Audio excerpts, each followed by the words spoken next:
Afternoon guys সবাই কেমন আছো তোমরা আশা করি সবাই ভালো আছো সুস্থ আছো আমরাও খুব খুব ভালো আছি আজকে একটু বেশিই ভালো আছি তো দেখো আমরা রেডি হয়ে গেছি আমরা এখন যাচ্ছি কোথায় বলো তো হ্যাঁ আজকে শনিবার ঘড়ির কাঁটা বেজে গেছে 4:30 তো আমি এখন থেকে তোমাদের সাথে ব্লগটা স্টার্ট করছি তোমরা কিন্তু কেউ স্কিপ করো না সাথে থাকো দেখতে থাকো ব্লগটা হ্যাঁ কোথায় যাচ্ছি বলো তো যাচ্ছি আমরা সিনেমা হলে কিন্তু হ্যাঁ কি সিনেমা দেখতে যাচ্ছি বলো তো অনেকে তোমরা গেস করে ফেলেছো তো তাও বলে দিচ্ছি আমরা যাচ্ছি নয়ন রহস্য দেখতে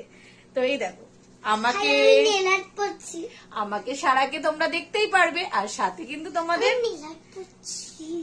হ্যাঁ ও নেল আর্ট পড়ছে তো সাথে তোমাদের দাদাও থাকবে আমরা নয়ন রহস্যতে আছি তো তোমরা দেখতে হলে কোন সিনটাতে আছি তোমরা দেখতে হলে পুরো ভিডিওটা তোমরা সিনেমাটা দেখে এসো তাও বলে দিচ্ছি আমরা ম্যাজিক শোর প্রথমেই আছি সিনে তো চলো যাওয়া যাক আর হ্যাঁ আমরা কোন সিনেমা হলে যাচ্ছি সেটা দেখতে হলে তো তোমাদেরকে ব্লগের সাথেই থাকতে হবে তো সাথে থাকো তোমরা ব্লগটা দেখতে থাকো আর হ্যাঁ কে কে এখনো যাওনি নয়ন রহস্য দেখতে তারা ঝটপট গিয়ে সিনেমাটা দেখে এসো আশা করি ভালো হবে আর ওয়েট করো তোমরা যারা এখনো যাওনি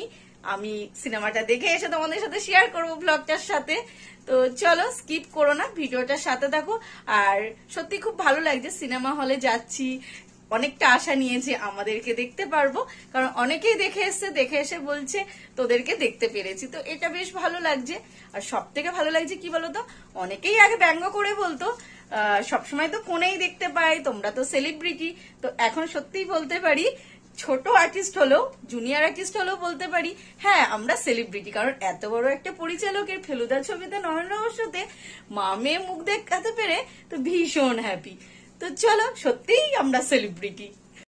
আমরা দেখো বাড়ি থেকে বেরিয়ে তারপরে দেখো টোটো পেয়ে গেছি আমরা টোটো করে চলে যাব মন্দিরতলা থেকে তারপরে যাব আমরা কোথায় বলো তো হ্যাঁ চলো আগে তো মন্দিরতলায় যাই তো আমরা কিন্তু মন্দিরতলায় গিয়ে আমরা আবার সাথে সাথে একটুখানি তো মন্দিরতলা থেকে তো আমরা পৌঁছেও গেছি দেখো রবীন্দ্র সদনের এখানে নেমে পড়েছি আর আমরা এখন ঢুকেও পড়েছি ভেতরে নন্দনের ভেতরে তো তোমরা বুঝেই গেছো আমরা নন্দনে এসেছি সিনেমা দেখতে হ্যাঁ সাথে তোমরা থাকো আমরাও অনেকটা আশা নিয়ে আছি তো টাইমিং এখনও অনেক দেরি 6:30 শো তো আমরা অনেকটা আগেই চলে এসেছি তো চলো আমরা একটু ঘুরে ঘুরে দেখি আর তোমাদের সাথেও একটু শেয়ার করি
আমরা এখন কোথায় ঢুকছি বলো তো আমরা এখন ঢুকছি রবীন্দ্রনাথ মিউজিয়ামে তোমাদেরকে তো নন্দনের চত্বরটা ঘুরিয়ে দেখালাম আমরাও ঘুরলাম এবার দেখো ঢুকেছি রবীন্দ্রনাথ মিউজিয়াম দেখতে চলো আমরাও দেখি আর আমাদের সাথে তোমরাও দেখো ব্লগটা যারা বাইরে থেকে দেখছো যারা কলকাতায় থাকো না তাদের তো ভীষণ ভালো লাগবে আর যারা কলকাতায় থাকো ম্যাক্সিমাম সবাই গেছো আশা করি দেখতে, কিন্তু যারা বাইরে থাকো তারা তো অনেকেই আসোনি। তো আমিও দেখি, আমাদের সাথে তোমরাও দেখো ব্লগটা,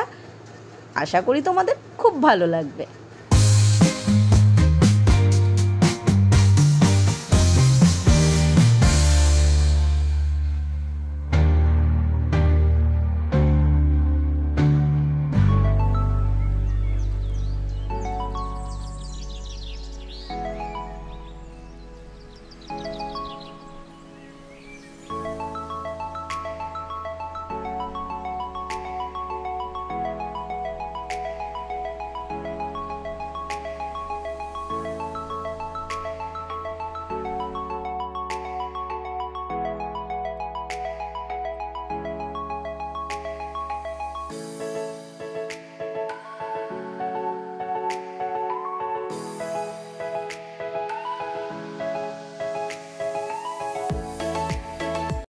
আমাদের তো রবীন্দ্রনাথ মিউজিয়াম ঘোরা হয়ে গেল, তোমাদের কেমন লাগলো আমাদের সাথে দেখে? ভালো লাগলে অবশ্যই কমেন্ট করো। তারপরেই দেখো বাইরে বেরিয়ে গাছগুলোয় আম পেকে পুরো ভর্তি হয়ে গেছে, এত ভালো লাগছিল, কিন্তু একটা আমও নিচে পড়েনি,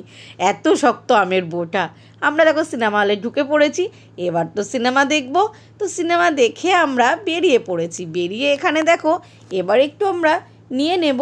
লেমন টি, ওই জন্য বসে আছি, মাথাটা বেশ ধরেছে, আর এখানে বসে একটু লেমন টি খাবো, তারপরে বাড়ি যাবার পালা, কারণ